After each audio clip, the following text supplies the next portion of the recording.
Okay. Bootstrap के लिए हम सबसे पहले देखेंगे कि हम जाएँगे वेबसाइट पे, ठीक है, जो कि बूटस्ट्रैप की है, व्हिच इज़ getbootstrap.com, ठीक है। अब बूटस्ट्रैप में और हमारे एचटीएमएल सीएसएस में डिफरेंस क्या है, ठीक है? सबसे पहले हमें ये पता होना चाहिए। एचटीएमएल और सीएसएस में ये हो रहा था कि हम स्टाइलिंग खुद से करते थे, मतलब खुद से स्टाइल देते थे। अब खुद से स्टाइल देने का क्या मतलब है? फॉर एग्ज़ाम्पल मैं यहाँ पर चलिए, ठीक है, मैं एक फ़ाइल बना लेती हूँ with the extension as HTML, ठीक है? जो कि मेरी एचटीएमएल की फ़ाइल है। मैं यहाँ पे आके लिख लेती हूँ डॉक्यूमेंटेशन।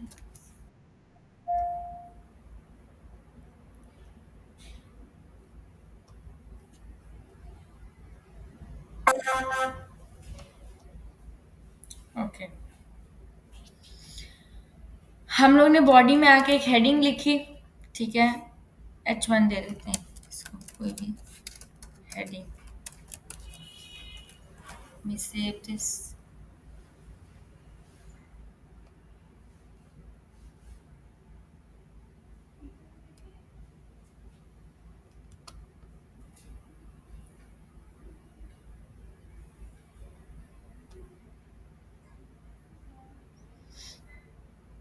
ये आपको हेडिंग नजर आ रही है, ठीक है। फॉर एग्जाम्पल मुझे इसको सेंटर में करना है, ठीक है, तो मैं इसके सेंटर के लिए क्या काम करूंगी कि यहाँ पर आऊं,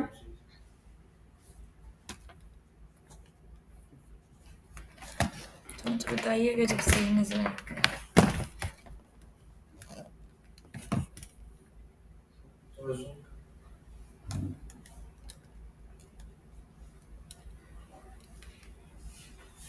अब आ रहा है?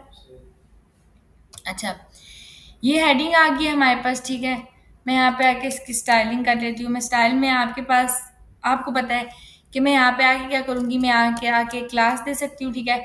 फॉर एग्जाम्पल मैंने क्लास का नाम रखा हेड, ठीक हो गया। तो यहाँ पर मैं आकर क्या करूँगी, डॉट हेड करूँगी, ठीक है। और अब इसको अगर मुझे सेंटर में करना है तो इसको मैं क्या करूँगी, टेक्स्ट अलाइन सेंटर, ठीक है। ये काम क्या करेगा, इस क्लास के थ्रू मैंने इसको क्या कर दिया, सेंटर में कर दिया, ठीक है। और इलाक से मुझे यहाँ पे जाके स्टाइल देना पड़ा, ठीक है, लिखना पड़ा टेक्स्ट लाइन सेंटर, और ये क्लास पिक करनी पड़ी और फिर उसके ऊपर स्टाइलिंग देनी पड़ी। बूटस्ट्रैप क्या करता है, बूटस्ट्रैप के पास एक फाइल होती है इसी तरह सीएसएस एक्सटेंशन के साथ, जिसके अंदर उसने ये सारी क्लासेस पहले से बनाई हुई हैं, ठीक है, और उनको प्रॉपर्टीज असाइन की हुई हैं। हमें सिर्फ क्या पता होना चाहिए, हमें इस क्लास का नाम पता होना चाहिए कि इस क्लास का क्या नेम है, ठीक है। तो हम जो भी क्लास का नेम होगा वो जब देंगे तो वो एक्सेसिबल होगा और वो चीज़ अलाइनमेंट उसकी रहेगी, या जो भी हम उससे अचीव करना चाहते हैं वो हम अचीव कर लेंगे। तो फॉर एग्जांपल मैंने यहाँ पर ये क्लास नहीं दी है, ठीक है, तो बूटस्ट्रैप की बिल्डिंग क्लासेस हमें कैसे पता चलेंगी क्या है और क्या नहीं है, ठीक है। फर्स्ट ऑफ ऑल तो ये कि यहाँ से ये डाल लेते हैं। अभी मेरे पास सिंपल एक फाइल है जो कि आपको सिर्फ हेडिंग नज़र आ रही है, ठीक है, जो कि इस तरीके से है। अब मैं यहाँ पे आ जाती हूँ, फॉर एग्जाम्पल मुझे क्या करना है, मैं क्या देती हूँ कि टेक्स्ट सेंटर करना है, ठीक है। तो ये रहा, टेक्स्ट सेंटर करने के लिए ये टेक्स्ट आपको सेंटर्ड नज़र आ रहा है, ठीक है। इसके लिए यहाँ पे क्लास यूज हुई भी है क्या, टेक्स्ट सेंटर के नाम से, ठीक है। इट मीन्स कि जब मैं ये क्लास यूज करूंगी तो ऑटोमेटिकली टेक्स्ट क्या हो जाना चाहिए, सेंटर्ड हो जाना चाहिए। तो मैं यहाँ पे आ जाती हूँ और मैं यहाँ पे आके क्लास दे देती हूँ, दैट्स इट। आपने सिर्फ क्लासेस के नेम्स देने हैं, लेकिन अब मैं यहाँ पे क्लास आके दे दी है, यहाँ पे आके इसको रीलोड करूंगी, ये टेक्स्ट सेंटर में नहीं हुआ है। इसकी रीजन क्या है, ठीक है, इसके पीछे भी रीजनिंग है। हाँ, आप क्या करते हो, ये इसलिए सेंटर में नहीं हुआ क्योंकि यहाँ पर आप इसके इंट्रोडक्शन में आ जाओ, ठीक है। सबसे पहले उन्होंने आपको बताया कि कैसे स्टार्ट लेना है, create a new this file in your project root which we already created, ठीक है, हमने बना ली है। उसके बाद उन्होंने कहा include bootstrap CSS and JS, ठीक है। इस चीज का क्या मतलब है, इसका मतलब है कि बूटस्ट्रैप की अपनी जो सीएसएस की फाइल है और बूटस्ट्रैप की अपनी जो जावास्क्रिप्ट की फाइल है वो इंक्लूड करो। तो वो हम कैसे इंक्लूड करेंगे, वो यहाँ पर इन्होंने मेंशन किया हुआ है, ये उसका लिंक है, ठीक है। आप क्या कर सकते हो, इस पूरे को कॉपी कर सकते हो, ये पूरा डॉक्यूमेंट ही है एक किस्म का, मैं यहाँ पे पूरा डॉक्यूमेंट पेस्ट कर देती हूँ। यहाँ पे हेडिंग इन्होंने ऑलरेडी दी हुई है, इसी हेडिंग को आके क्लास दे देंगे हम, क्या चीज़, टेक्स्ट सेंटर के नाम से। सिर्फ ये लिंक चेंज है, इस लिंक को इंक्लूड किया ना और स्क्रिप्ट को इंक्लूड किया उन्होंने। स्क्रिप्ट हमेशा एंड ऑफ बॉडी आता है, ठीक है।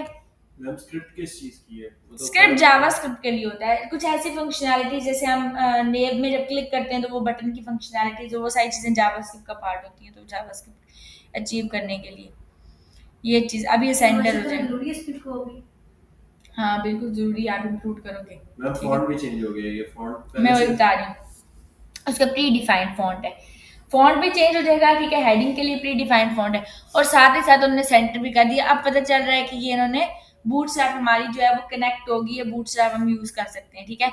अभी मैंने सिर्फ सेंटर्ड के लिए किया, मतलब कि टेक्स्ट को सिर्फ सेंटर करने के लिए किया, ठीक है। अब हम देखेंगे कि यहाँ पर इन्होंने बूटस्ट्रैप इंक्लूड कर, पर अगर मेरे पास फॉर एग्जांपल इंटरनेट नहीं होता है, ठीक है, तो मैं ये डायरेक्ट फाइल्स इंटरनेट से उठा रही हूँ, ऐसा ही है ना, ठीक है। ये भी अगर उठा लेती हूँ जेएस की फाइल्स, ये सारी मैं इंटरनेट से डायरेक्ट उठा रही हूँ, तो अगर इंटरनेट नहीं होगा तो ये मेरी फाइल्स नहीं चलेंगी, क्योंकि डायरेक्ट इंटरनेट से मैं डाटा उठा रही हूँ, ठीक है, पिक कर रही हूँ। तो जब तक इंटरनेट है चलेगा, तो इंटरनेट नहीं होगा वो नहीं चलेगा। तो आप मैनुअली भी डाउनलोड कर सकते हो बूटस्ट्रैप को, यानी कि अपने फोल्डर में रख सकते हो, जैसे हम बनाते हैं सीएसएस की फाइल, ठीक है, उस तरीके से भी बना सकते हो अगर आप चाहते हो विदाउट इंटरनेट चले। तो वहां पे उसके लिए आप क्या करोगे, आप डाउनलोड के ऊपर आओगे, और डाउनलोड के ऊपर अगर हम आ जाएं तो यहाँ पर इनके पास compiled CSS and JavaScript file पड़ी हुई है, ठीक है। आप आ जाओ, आप इसको यहाँ से डाउनलोड कर लो, ठीक है। अब ये डाउनलोड हो रहा है। रिकमेंडेड कौन सा मेथड है मैं बताती हूँ रिकमेंडेड, अगर आप बना रहे हो तो वैसे डाउनलोड करके कर लें, ज़्यादा बेटर है, डायरेक्ट ना लिंक उठाएं। अच्छा, ये आपके पास बूटस्ट्रैप की फाइल आ गई, ठीक है। मैं इसको कट कर लेती हूँ, इसको उसी फोल्डर में रख लेते हैं जिसमें बाकी डाटा पड़ा है। न्यू फोल्डर 2 के नाम से कैसे हमने बनाया था,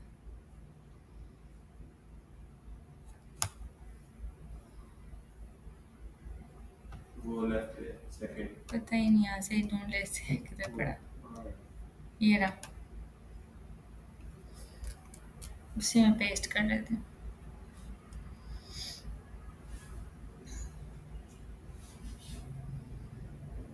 ओके, अब इसको एक्सट्रैक्ट कर लेते हैं यहाँ पे।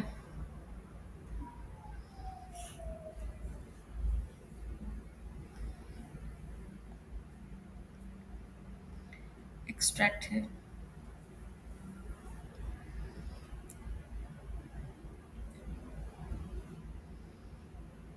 ठीक हो गया, ये एक्सट्रैक्टेड फोल्डर है, ठीक है।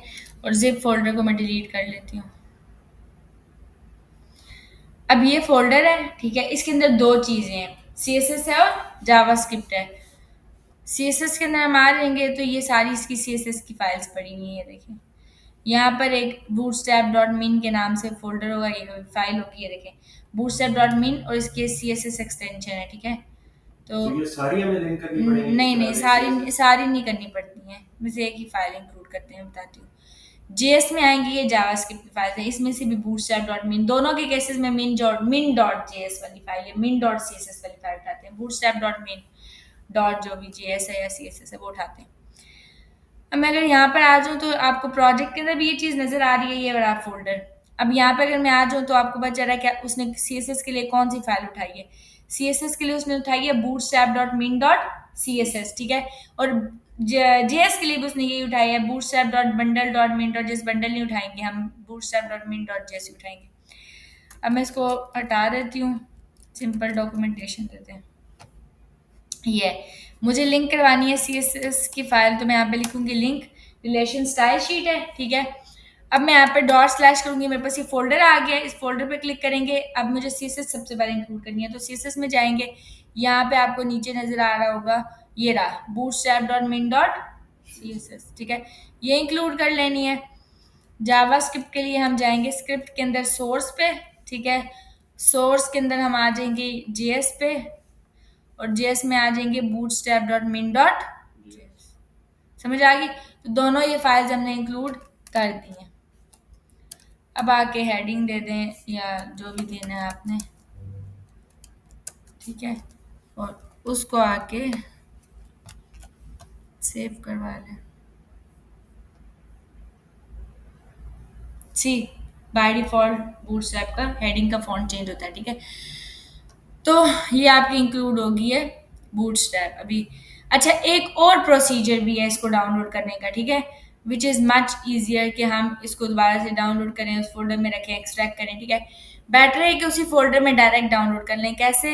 मैं इसको क्लोज कर लूँ अगर, और इस फोल्ड इधर से डिलीट कर दूँ ये फोल्डर ही, ठीक है। और अब आपको यहाँ पे नज़र नहीं आ रहा, ठीक है,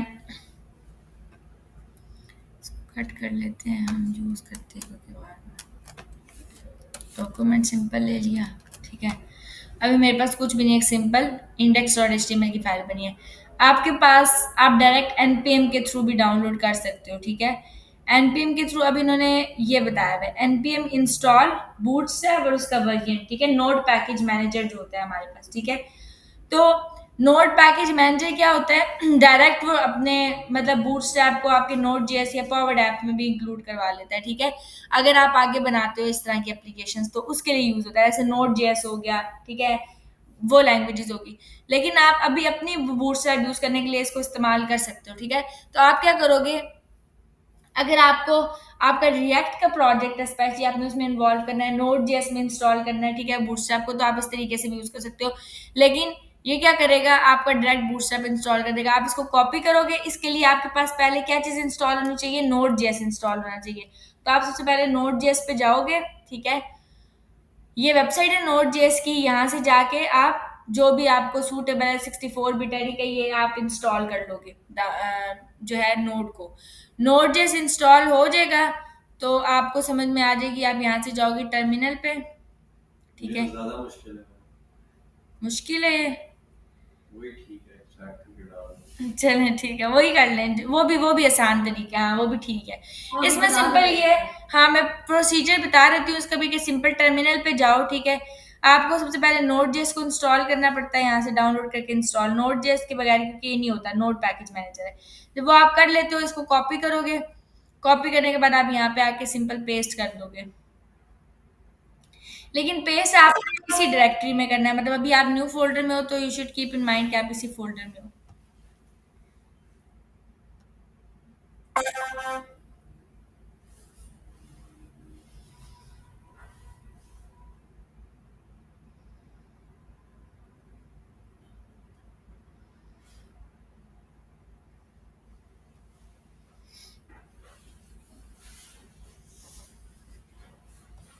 This way is slow.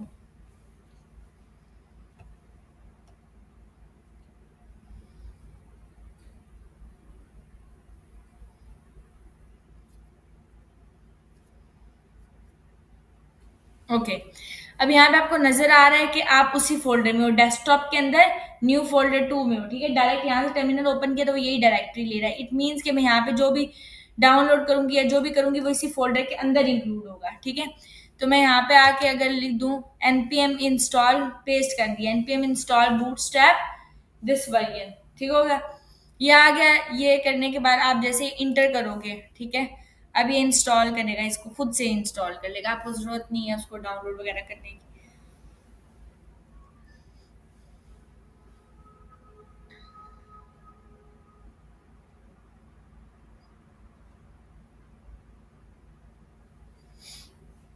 Ma'am node JS क्या चीज है? नोड जेएस बैकएंड की लैंग्वेज है, ठीक है। जैसे आप पीएचपी पढ़ते हो, आप पढ़ते हो पाइथन पढ़ते हो, ठीक है, इसी तरह नोड जेएस होती है। जावास्क्रिप्ट रिएक्ट भी होती है ना? हाँ, रिएक्ट फ्रंट एंड के लिए यूज होती है, नोड लैंग्वेज है जेएस या फ्रेमवर्क है? नोड जेएस बेसिकली जेएस का फ्रेमवर्क है ना? हाँ, जावास्क्रिप्ट का फ्रेमवर्क है, जावास्क्रिप्ट का ये एडवांस्ड एक फ्रेमवर्क है।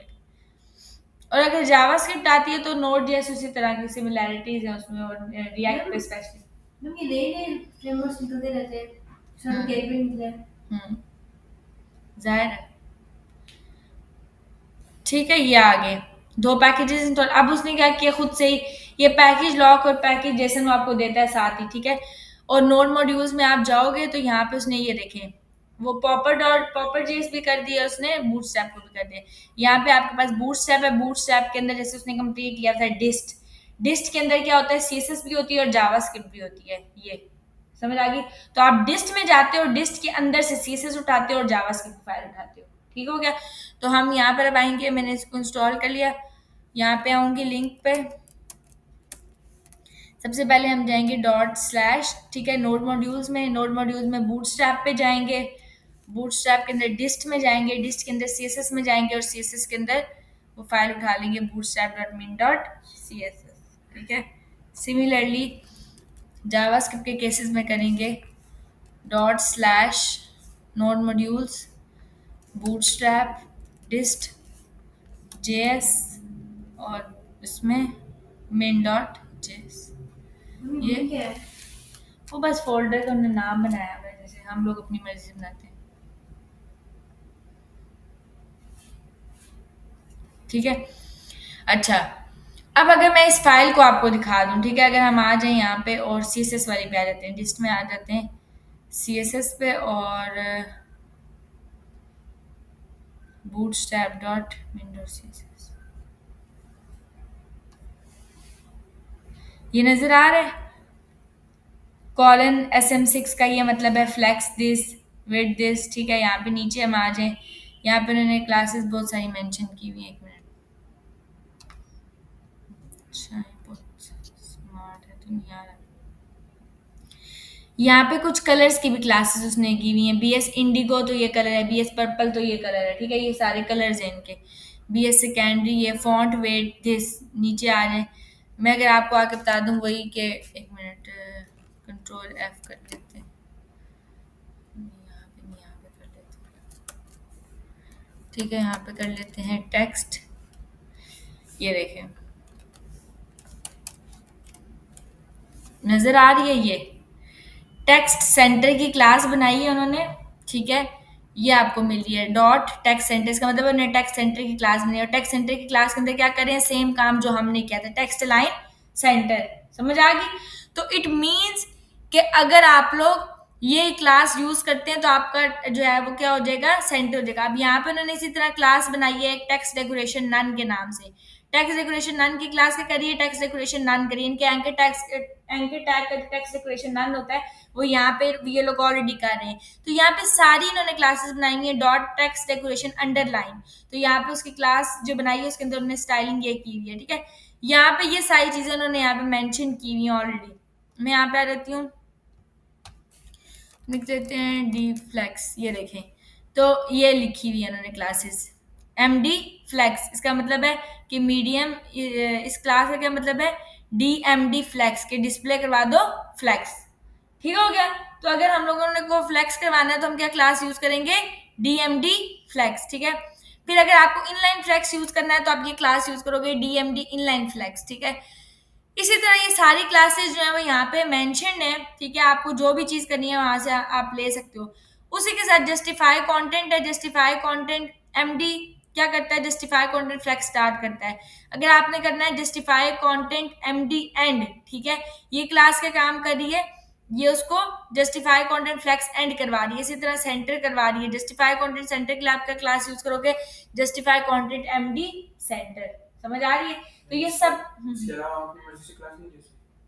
हम लोग अपनी मर्जी से क्लासेस दे सकते हैं, वो भी हम देखेंगे, लेकिन क्या होता है कि बेटर ये रिकमेंडेड ये कि आप बिल्डिंग क्लासेस यूज करो, ये रिस्पॉन्सिव होती है, रिस्पॉन्सिवनेस के पर्पस के लिए यूज होती है, मतलब आप जो डाटा यहाँ से पिक करोगे वो रिस्पॉन्सिव भी होगा, ठीक है, क्लासेस जो आप यूज करोगे।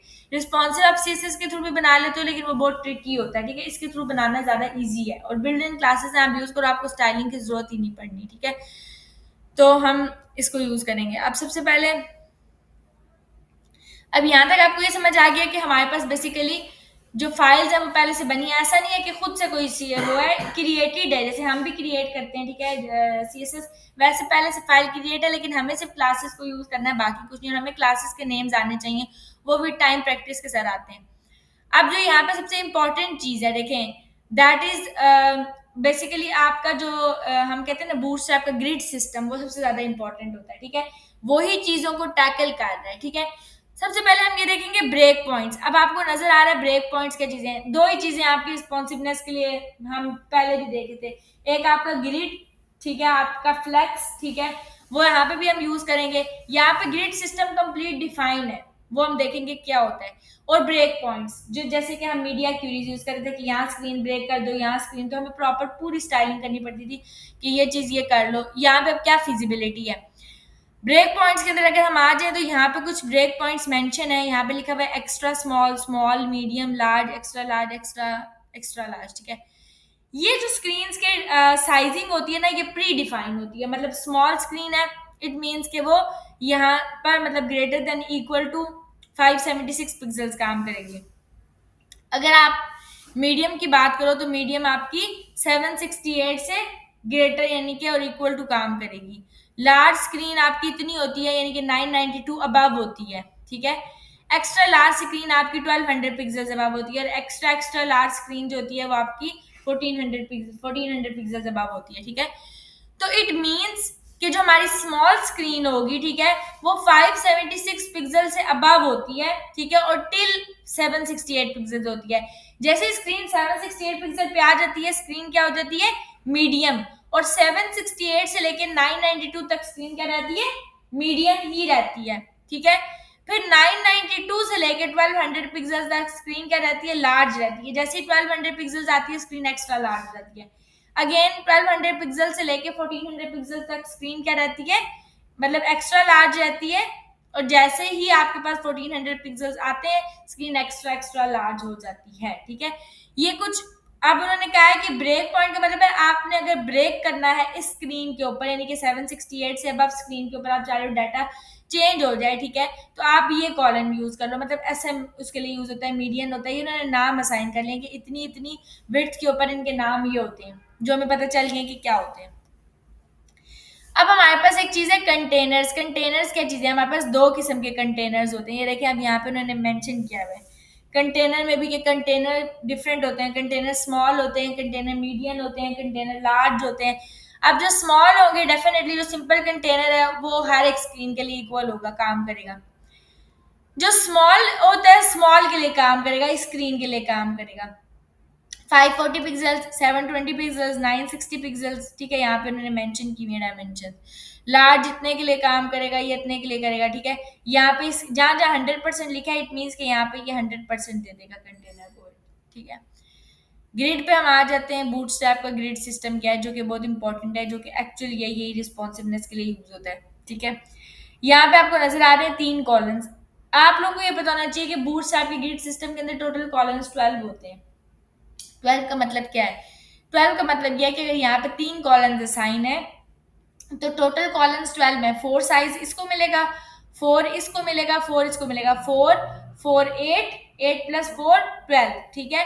तो आपने यहाँ पे डिफाइन नहीं किया क्योंकि कि आपका कॉलम कितने साइजिंग का है, ठीक है। तो जब आप कॉलम का साइज डिफाइन नहीं करते, सिंपल लिख देते हो COL, तो इसका मतलब है कि वो फिर जितने भी कॉलम्स होते हैं उनको इक्वल साइज देता है 12 जितना, ठीक है। 12 को डिवाइड कर देता है उन कॉलम्स के ऊपर।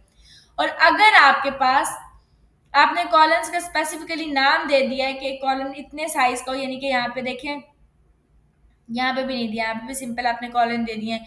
ऊपर वाली रो में 2 कॉलम्स दे दिए हैं तो उनको ज्यादा साइज मिला है, 6 और 6, क्योंकि 6 प्लस 6 12 होता है, ठीक है। और नीचे वाले को कितना मिला है? 4 4 8 और 4 12, क्योंकि अच्छा हर रो के अंदर 12 कॉलम्स होते हैं। रो का मतलब क्या है कि फर्स्ट वाली एक रो है, नीचे वाली अलग रो है, तो ये रो अलग है, ये रो अलग है, इसके अंदर इतने कॉलम्स हैं। उसके बाद यहाँ पे भी 2 रोज लगी हुई हैं, एक रो सेकंड रो। जो फर्स्ट वाली रो है उसके ऊपर इन्होंने अच्छा यहाँ पर अभी इन्होंने कॉलम का साइज दिया है कैसे? ये आपकी रो है जो कि डिफाइन हुई हुई है। इस रो के अंदर उन्होंने एक ये कॉलम लगाया है, एक ये कॉलम लगाया है और एक ये कॉलम लगाया है, और ये रो क्लोज हो गई। मीन्स कि ये आपकी कंप्लीट एक रो है फर्स्ट वाली, जो कि आपको ये नजर आ रही है। नजर आया? उसमें उन्होंने क्या किया, सबसे पहले क्लास ली एक रो की। तो जब रो की क्लास ली तो रो की क्लास ने ये कह रहा है कि डाटा रो में आएगा, यानी कि यहाँ से लेके यहाँ तक। रो सिर्फ ये बता रही है कि एक रो है। अब उस रो में यहाँ पे आपके पास 1 2 3 कॉलम्स हैं, तो यहाँ पे इन्होंने 3 कॉलम्स ले लिए 1 2 3। बट इन्होंने क्या किया है ना, फर्स्ट कॉलम को वैल्यू असाइन किया कि कॉलम कितने साइज का है, ना सेकंड वाले को, लास्ट वाले को, यानी कि वैल्यू असाइन किया कि कॉलन कितने साइज का है, ठीक है। लेकिन इस वाले कॉलन को उन्होंने कहा कि ये कॉलन 6 साइज का है। तो जब इन्होंने इसको कॉलन डैश 6 दे दिया है, इसका मतलब है कि इसकी साइजिंग क्या है, 6 है। समझ आ ये गई? इन लोगों ने कैसे किया हुआ है? मतलब ये तो क्लास तो नहीं सिलेक्ट की हुई, ये तो बाहर लिखा हुआ है, बिल्कुल डिफ के अंदर लिखा हुआ है। ये दिया ना, क्लास डिफ के अंदर ही क्लास होती है, क्लास का एट्रीब्यूट होता है ना, तो क्लास इज इक्वल टू ऐसे दिया हुआ है।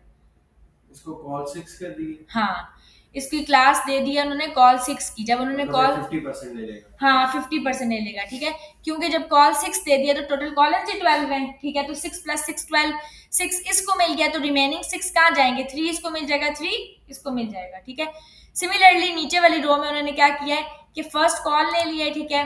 जो फर्स्ट कॉलन है वो क्या कर रहा है आपका, वो नॉर्मल इक्वल स्पेस लेगा क्योंकि असाइन नहीं किया, 5 इसको दे दिया, 5 इसको दे दिया, तो पीछे रिमेनिंग कॉलम्स कितने बचे, 7 बचे हैं, क्योंकि 7 5 12। तो उस 7 को उन्होंने क्या कर दिया, इस तरीके से डिवाइड कर दिया इक्वली, जिस तरह से भी मैनेज हो रहा है वो उन्होंने इक्वली डिवाइड कर दिया।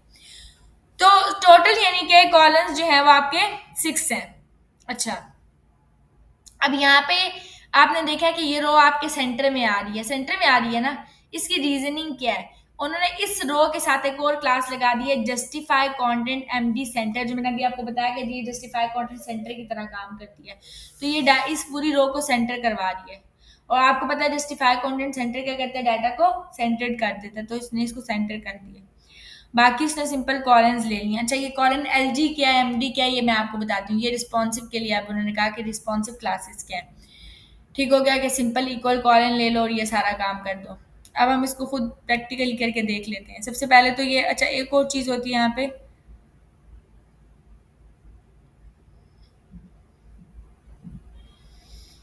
यहाँ पे इन्होंने कंटेनर्स को ऐसे दे दिए। चलिए मैं आपको बता देती हूँ। हम सबसे पहले क्या बना लेते हैं, एक डिव बना लेते हैं, ठीक है।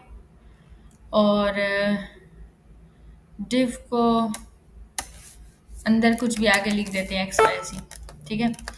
अब इस डिव के अंदर एक क्लास दे देते हैं, इस डिव को, इसको डिव को क्लास दे देते हैं बीजी बैकग्राउंड प्राइमरी के नाम से।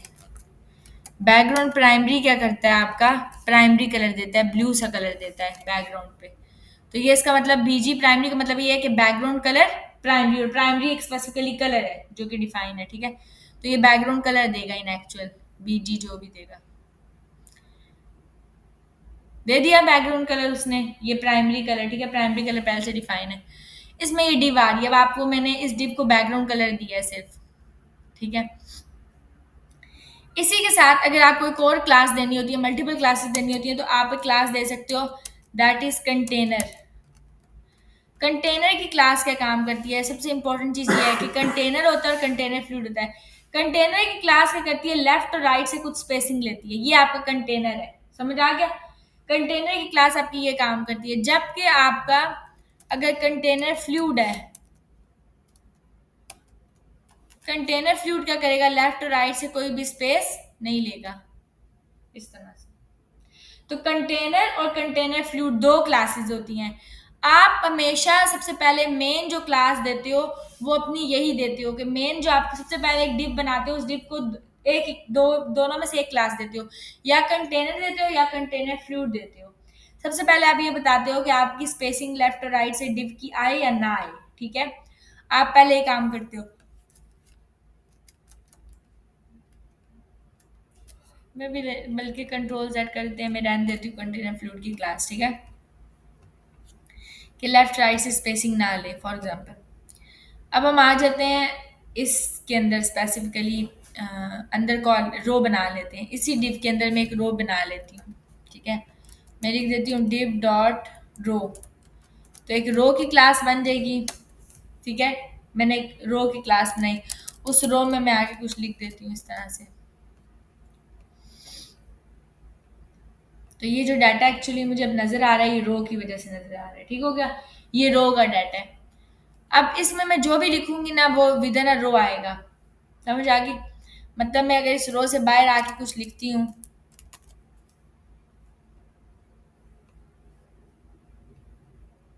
वो अगली लाइन पे आएगा। ऑल्दो क्योंकि ये अगली रो पे इसलिए आया है क्योंकि है वो इसी के डिव के अंदर ही है, ठीक है, और इस डिव के बाद है। लेकिन आपके पास क्या है, मैंने रो बनाई हुई है क्योंकि क्लास उसको रो दी हुई है, तो डाटा रो में ही आएगा। ये वैसे भी आना चाहिए क्योंकि डिव लगी हुई है, लेकिन जनरल बता रही हूँ कि डाटा जो रो वाला है, रो के अंदर जो चीजें देंगे वो रो में आएगा। अब इस रो के अंदर हम क्या बनाएंगे, कॉलम्स बनाएंगे। फॉर एग्जाम्पल मैं एक रो के अंदर बना लेती हूँ कॉलम्स 3, तो मैं लिखूंगी डिव डॉट कॉलन, ठीक है, मैं इसको कह दूंगी कि ये मेरा कॉलन है, ठीक है, कॉपी कर लेते हैं, ठीक है, एक और कॉलन दे देते हैं, एक और कॉलन दे देते हैं, 3 कॉलम्स आ गए। अब मैं यहाँ पे आ जाती हूँ, ये आ गया, ये कॉलन, ये कॉलन, ये कॉलन। अब आपको समझ ही नहीं आ रही कि एक्चुअली कितनी स्पेसिंग ले रही है, क्योंकि इसके पीछे बैकग्राउंड कलर्स नहीं है। तो मैं यहाँ पे बैकग्राउंड कलर दे देती हूँ, मैं इसको दे देती हूँ बैकग्राउंड सक्सेस, ठीक है, बैकग्राउंड डार्क, ठीक है, और बैकग्राउंड लाइट की क्लास, ठीक हो गया, ये दे दी मैंने। इसको सक्सेस की क्लास दी थी, ग्रीन हो गया है। इसको डार्क की क्लास दी थी, तो इस कॉलम को तो ये कलर आया है। इट मीन्स सिंपल अगर मैं बोलूँ तो इन कॉलम्स को मैंने बैकग्राउंड कलर दे दिए, इसको भी बैकग्राउंड कलर दे दिया है, इसको भी बैकग्राउंड कलर दे दिया, और इसको भी बैकग्राउंड कलर दे दिया। ठीक हो गया। इसको मैं कलर चेंज कर देती हूँ ताकि आपको समझ में भी आए। डेंजर दे देते हैं फॉर एग्जाम्पल। अच्छा, ये रहे। मतलब पूछा पे कलर थोड़ी डिफरेंट है सर वहाँ हाँ बिल्कुल, बैकग्राउंड कलर बीजी दे देंगे आप, ठीक है। अब यहाँ पे ये कलर आ गया, यहाँ पे ये कलर आ गया, यहाँ पे ये कलर आ गया। अच्छा, अब मैं इन तीनों को अगर कॉपी मतलब कमेंट कर दूं, ठीक है, सिंपल। अभी कॉलम्स है ही नहीं, एक रो है।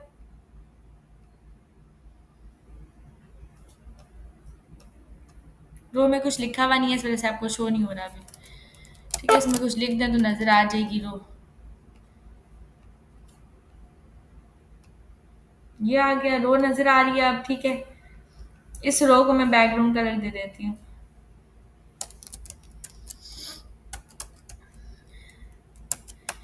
बीटी स्कैंड्री दे देते हैं।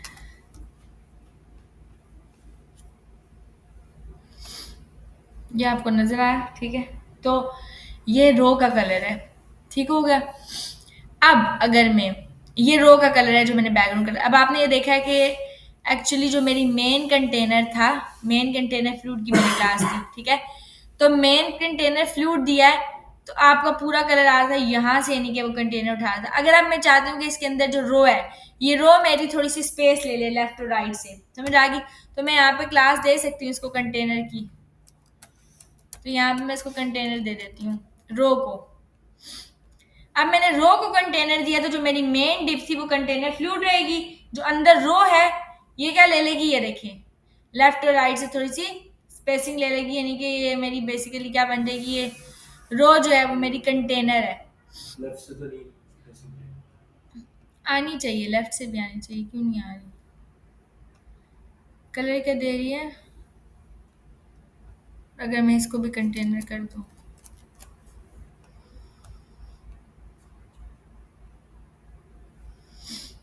चाहिए, फिर भी यहाँ से थोड़ी सी दे रहा है कलर, क्योंकि मेन डिव उतनी है।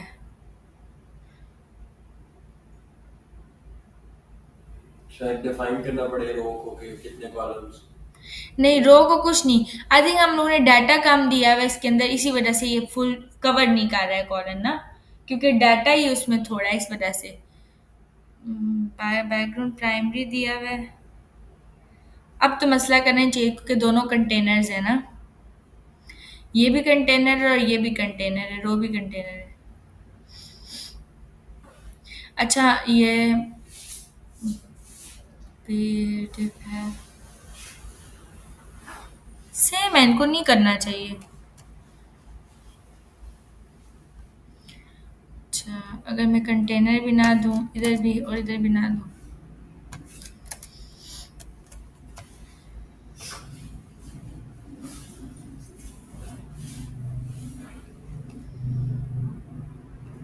अच्छा, अभी मैं इसको आके दे दूं कंटेनर। थिनर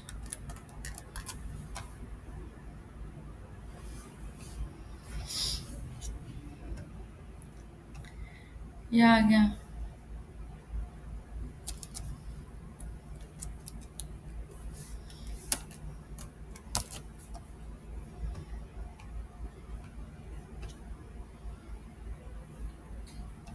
पता नहीं क्यों दे रहा है, एनीवेज इसको देना नहीं चाहिए, ठीक है। फिर इसको ऐसे मार्जिन पैडिंग हम दे दें इसके ऐसे से। नहीं ये डिफर नहीं करेगा, ये इससे कोई वैसे इशू नहीं आएगा इससे ऐसा। ये तो भी कलरिंग का सिस्टम है तो उस तरह ले रहा है, वैसे लेना नहीं चाहिए, इक्वली लेता है, कंटेनर है तो कंटेनर ही है। और इससे उसके ऊपर कोई डिफरेंस आएगा भी नहीं वैसे। और मार्जिन वगैरह आपको लेने की जरूरत नहीं, मार्जिन आपने यूज भी नहीं करना, वो आपका खराब कर देता है रिस्पॉन्सिवनेस को। ऐसा जहाँ बहुत मतलब यानी कि नेसेसरी हो यूज करना, वहां पर कोशिश किया करने की यूज मैम इसकी करें। कोई रिसोर्स, कोई पीडीएफ वगैरह कुछ आपके पास है जिधर से हम क्लासेस याद कर सके, देख सके? नहीं ऐसे तो याद ही नहीं होगा हमें क्यों कौन सी नहीं याद मेरे है। पास नहीं है, लेकिन ये आप लोगों को याद करने की जरूरत नहीं है। जैसे जैसे आप प्रैक्टिस करेंगे, अगर आपको कोई चीज चाहिए आप सिंपल जाके, मैं स्पेशली बच्चों को, स्टूडेंट्स को बिगनिंग में यही कहती हूँ, अगर आपको कोई चीज अचीव करनी है आप सर्च कर लो। जैसे फॉर एग्जाम्पल मुझे टेक्स्ट सेंटर करना है, तो आप यहाँ पे लिख दो कि टेक्स्ट सेंटर और आगे लिख दो बूटस्ट्रैप, टेक्स्ट सेंटर इन बूटस्ट्रैप 5 जो भी, तो वो खुद ही क्लास आ जाएगी।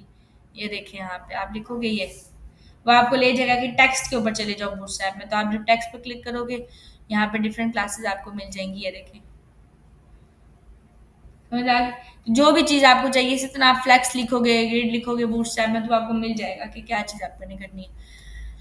अच्छा यहाँ पे है, मैं आपको बता रही थी कि रो के ऊपर भी इसी तरीके से कलर आएगा। अच्छा, और इन तीनों कॉलम्स को भी मैंने कलर दिया अभी, ठीक हो गया। कॉलम्स ले लिए थे हमने इस तरह से।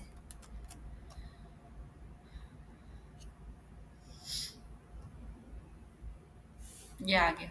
अच्छा, ये अब नजर आ रहे हैं, एक्चुअली रो है और रो के अंदर आपने ये कॉलम्स ले लिए, ठीक है। तो ये आपको इस तरीके से नजर आ रही है कॉलम्स। ये आपके पास कॉलम 1 है, 8 बाई 3 है। अब मैं अगर ये चाह रही हूँ कि मैं चाह रही हूँ कि ये जो कॉलम्स मैंने बनाए हैं 3, ठीक है, अगर मैं अब इसको, अगर आपको स्क्रीन को छोटा करूँ तो ये आपको रिस्पॉन्सिव नजर आ रहे होंगे। आया नजर? मगर ये ब्रेक तो नहीं हो रही मैम। मैं बताती हूँ वही ब्रेक का ना, कि ब्रेक का क्या करना है सीन, ठीक है। अभी ये आपके पास आ गए। अगर मैं यहाँ पे आके कह दूं कि लेट्स से ये कॉलम मेरे पास टोटल आपके पास 12 कॉलम्स होते हैं, ठीक है। मैंने अगर यहाँ पे आके कह दिया कि 3 यहाँ पे दे दो, 3 यहाँ पे दे दो और 3 यहाँ पे दे दो, 9 हो गए। What about remaining 3? वो क्या करेगा आप? वो यहाँ पे 3 देगा, 3 दे देगा 3, और जो रिमेनिंग बच गया ना वो एंड पे छोड़ देगा, which is not a good thing, ठीक है, कि वो एंड पे छोड़ दे कॉलन। तो आपको इसको भी एडजस्ट करना पड़ता है कि अगर आप यहाँ पे 3 3 दे रहे हो, तो मैं भी शायद आपको एक स्पेसिंग चाहिए कॉलन की, तो आप यहाँ पे आके क्या कर सकते हो, आप एक ब्लैंक डिव बना लो जिसको आप दे दो क्लास कॉलन 1 की, ठीक है। 1 की स्पेसिंग ये ले ले।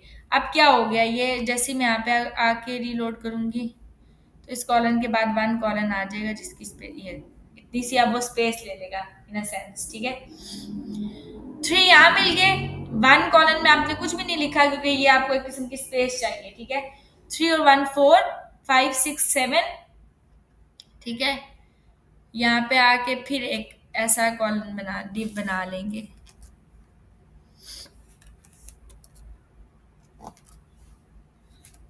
जो कि 1 आ रहा है, जिसकी क्लास कॉलन 1 है। तो ये क्या करेगा, ये भी एक कॉलन ले लेगा इसके बाद अगेन, ठीक है।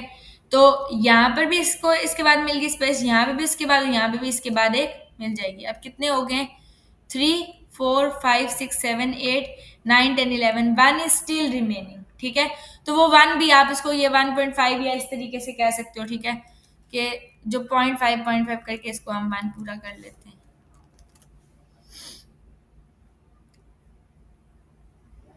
नहीं सॉरी, 0.5 कुछ नहीं होता, ये उसमें ही लेते हैं मेरा भी, ठीक है। यहाँ पे आके इसके बाद हम 1 दे देते हैं।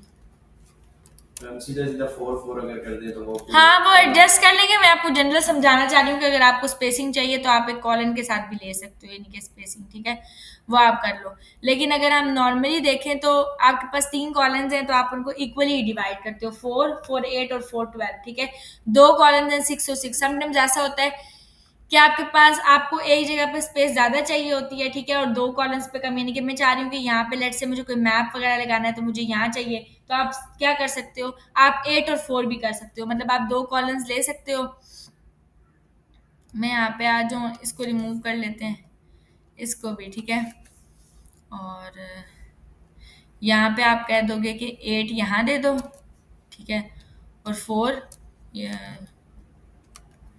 यहाँ दे दो, ठीक है। इसको कमेंट कर लें, 12 पूरे हो गए।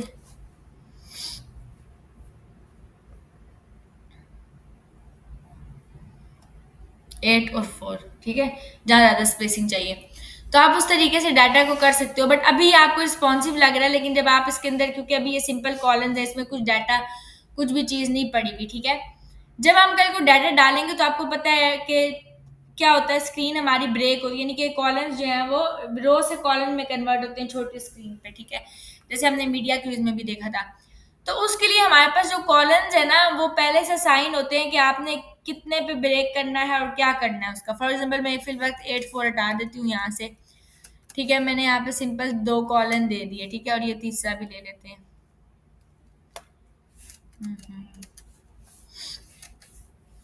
ठीक है, ये भी मैं ले लेती हूँ और इसको सिंपल दे देते हैं कॉलन, ये भी कॉलन आ गया, ठीक हो गया। 3 कॉलम्स आ गए सिंपल। मैं चाह रही हूँ कि अभी, ठीक है, जैसे स्क्रीन छोटी हो यहाँ पे ये डाटा रो से कॉलन में कन्वर्ट हो जाए, ठीक है। तो आप क्या करोगे, आप यहाँ पे देते हो कि कॉलन आपने किस पे ब्रेक करना है स्क्रीन पे। लेट्स से अगर आपने कहना है कि मैंने आपको बताया था कि वहाँ पे हमने ब्रेक पॉइंट्स देखे थे, ठीक है, और यहाँ पे हम आ जाते हैं दोबारा से ब्रेक पॉइंट्स पे।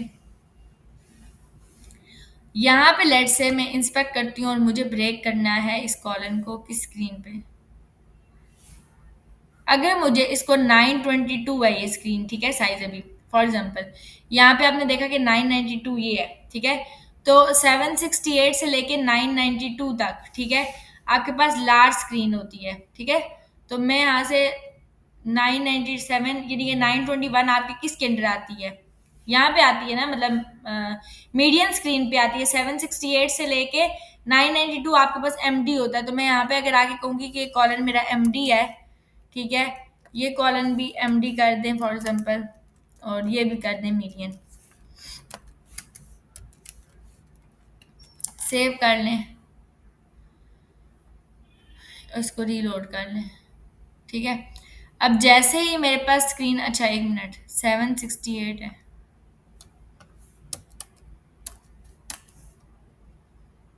ये ठीक हो गया। तो ये आपके पास क्या हो रहा है, 767 तक आ रहा है। ये एक्चुअल 767 से कम पे काम करता है मीडियन, ठीक हो गया। जैसे 768 आएगा ये काम नहीं करेगा, क्योंकि 768 से अबव पे क्या जा रहा है आपके पास, यहाँ पे लिखा हुआ मीडियन है, लेकिन मीडियन मतलब ये करता रिवर्स काम है, लेस पे काम करता है, ठीक है। जैसे इससे अबव करेंगे तो ये अब स्क्रीन मेरी लार्ज पे कन्वर्ट हो रही है, क्योंकि मैंने आपको यही बताया कि 768 से लेके अब 992 क्या चली जाएगी, लार्ज चली जाएगी, ठीक है। इस तरीके से काम करते हैं। तो यहाँ पर ये काम करेगी। अगर मुझे, मैं चाह रही हूँ कि नहीं मेरी जो है वो 992 पे, तो आप लार्ज स्क्रीन दे दोगे, ठीक है। अब अगर मुझे स्मॉल पे काम करना है तो स्मॉल किस पे काम करेगी, 576, यहाँ पे 576 है, ठीक है। अभी तो क्योंकि मैंने एमडी लगाया है तो डेफिनेटली उसके बैक पे जितनी भी आ रही है 768 से पीछे जितनी भी स्क्रीन आ रही है उस सब पे काम करेगा। लेकिन अगर मैं अभी यहाँ पे हटा दूँ एमडी, मैं इसकी जगह कर दूँ एसएम, ठीक है, और यहाँ पे भी दे देती हूँ मैं एसएम, स्मॉल दे दिया है, ठीक है। अब स्मॉल स्क्रीन किस पे काम करेगी, ठीक है। अभी मेरे पास 768 पे काम कर रहा था, अभी 768 पे काम नहीं कर रहा, ठीक हो गया। ये डाटा किस में है, रो में ही है, क्योंकि मीडियम स्क्रीन पे अब वो काम नहीं कर रहा है, ठीक है। ये स्मॉल पे करेगा, तो स्मॉल कितनी थी, 576,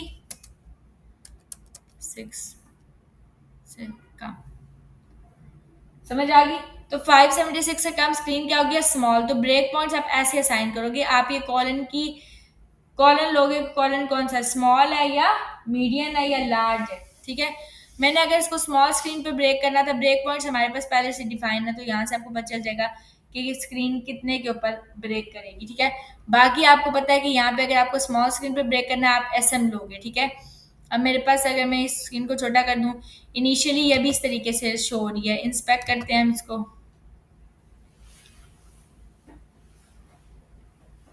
ये देखें, ये मेरे पास अभी डाटा रो में होगा। जैसे ही कॉलन मेरा स्मॉल होगा, जो कि 576 से पीछे है, तो आपके पास डाटा कॉलन में अब कन्वर्ट हो रहा है, ठीक है। अब अगर मैं यहाँ पे आ जाऊँ, अब मैं और आके कहती हूँ कि नहीं, मेरे पास लेट से 1200 लार्ज के ऊपर ही मेरे पास वो को डाटा कॉलन में कन्वर्ट हो जाए, तो आप यूज़ करोगे LG। तो लार्ज स्क्रीन के ऊपर ही डाटा आपका ब्रेक हो जाएगा।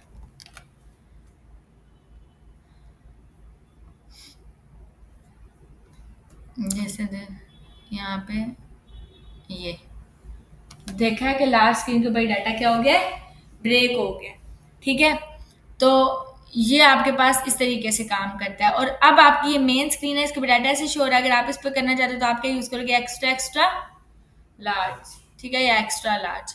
तो आपका डाटा इस तरीके से इस पर भी काम करेगा। तो ये आपके ब्रेक पॉइंट्स है, और इसके थ्रू हम रिस्पॉन्सिव आते हैं। ये ग्रिड सिस्टम है, इसको बोलते हैं बूटस्ट्रैप का। कॉलम रिस्पॉन्सिव बनाना सीख रहे हैं। रिस्पॉन्सिव ऐसे ही बनता है ना, और क्या, ये हाँ इसी तरह बनेगा कि जब आप ग्रिड सिस्टम जो होता है, बूटस्ट्रैप का ग्रिड सिस्टम जिसके अंदर 12 कॉलम्स होते हैं, ये रिस्पॉन्सिवनेस के लिए यूज होता है। क्योंकि जब आप स्क्रीन डिजाइन कर रहे होते हो, तो स्क्रीन के अंदर ऐसा ही हो रहा होता है कि डाटा यहाँ रो और कॉलम वाइज ही आपका डाटा स्क्रीन के ऊपर शो हो रहा होता है। तो वहां पे आप सेट करते हो कि रो और कॉलम में इस तरीके से डाटा आपका शो होगा। और आप उसको जब आप ब्रेक करवाना चाह रहे हो, तो डेफिनेटली ब्रेक पॉइंट्स के लिए आप क्या यूज करोगे, यही कॉलम्स को यूज करोगे कि MD पे ये हो जाए, मीडियम पे ये हो जाए, लार्ज पे ये हो जाए, ठीक है। तो आप स्क्रीन को यहाँ पे बेसिकली स्क्रीन को हैंडल कर रहे हो, फिक्सिंग कर रहे हो स्क्रीन की, कि बड़ी छोटी स्क्रीन के ऊपर जब डाटा स्विच हो रहा है तो वो किस तरीके से स्विच होगा। क्योंकि अगर आप ये नहीं देते हो, और आप अभी हम नेक्स्ट महीने के करेंगे, जब प्रैक्टिकली हम करेंगे, तो मैं आपको बताऊंगी कि जब आप ये नहीं देते हो, तो आपको लग रहा होता है डाटा रिस्पॉन्सिबल, लेकिन ऐसा नहीं होता। अगर आपने 5-6 कॉलम्स दिए हुए, लाइक एक रो के अंदर 5 कॉलम्स दिए हुए और डाटा उसके अंदर ज्यादा मौजूद है, तो वो क्या होता है, वो 2 कॉलम्स को ऊपर रख लेगा, 3 कॉलम्स को नीचे रख देगा, तो वो कुछ मिक्स एंड मैच कर रहा होता है। तो वहां पे आपको ये सेट करनी पड़ती हैं चीजें, तो ये उसके लिए यूज होता है। यहाँ तक तो हमने देखा कि बूटस्ट्रैप में मतलब ये काम अगर भी हमें CSS के थ्रू करना पड़ता है, हमें अलग से मीडिया क्यूरीज लगानी पड़ती है, ठीक है, प्रॉपर CSS अच्छी बनी करनी पड़ती है, तो वो चीज़ों से हम बच गए, यानी कि सिंपल है और इजी वे है। बिल्डिंग क्लासेस हैं, बस आप यूज कर रहे हो क्लासेस को, यही बूटस्ट्रैप है। नेक्स्ट क्लास में हम इंशाल्लाह देखेंगे नेव बार में होता है, आपके पास बनी बनाई रिस्पॉन्सिव नेव बार है, आपको बस उसको यहाँ पर आप यही करोगे, कोड को पिक करोगे और डालोगे, सिर्फ आपको चेंजिंग्स करनी आनी चाहिए, और चेंजेस तब करने फंक्शनल के हिसाब से हाँ, वो चीज़ें आपको करने की ज़रूरत नहीं है, ठीक है। वो आपको मतलब कि बिल्ड इन है आपके पास, इस हिसाब से उसको यूज़ करोगे। और आपको चेंज करना आना चाहिए। जब आप चेंज कर सकते हो, इट मीन्स कि आपको, और चेंज आप तभी कर सकते हो जब आपको आता है, ठीक है। तो चेंजिंग करनी आपको आनी चाहिए, बाकी कुछ भी नहीं है। यहाँ तक हमने अभी देखा है, बूटस्ट्रैप का ओवरव्यू लिया कि बूटस्ट्रैप को इंस्टॉलेशन किस तरीके से करेंगे, बूटस्ट्रैप होती क्या है, ठीक है। बूटस्ट्रैप का ग्रिड सिस्टम डिस्कस किया। नेक्स्ट क्लास में इंशाल्लाह बाकी चीज़ें डिस्कस करेंगे, जैसे नेव बार हो गया, इसके कंपोनेंट्स, ठीक है, कैरोसेल क्या होता है, ये सारी चीज़ें, स्लाइडर बनाना,